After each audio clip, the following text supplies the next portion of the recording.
C'est une première, un cas de coronavirus déclaré en prison. Un détenu de Fresnes est malade, mais le ministère de la Justice assure qu'il n'a été en contact avec aucun autre détenu. Il est maintenant hospitalisé au Kremlin-Bicêtre dans le Val-de-Marne.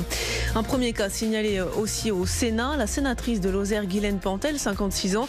Dans un communiqué, elle promet être en bon état de santé. Elle n'a aucun symptôme particulier. Sa fièvre a déjà disparu. Mais Guilaine Pantel est tout de même confinée chez elle. Le nombre de malades graves du coronavirus augmente quand même assez rapidement en France. Les hôpitaux de Paris n'ont jamais été confrontés à un phénomène d'une telle ampleur. Déclaration du directeur général Martin Hirsch.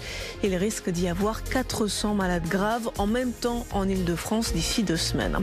Le conflit syrien entre dans sa 10e année et en 9 ans, il a tué au moins 384 000 personnes.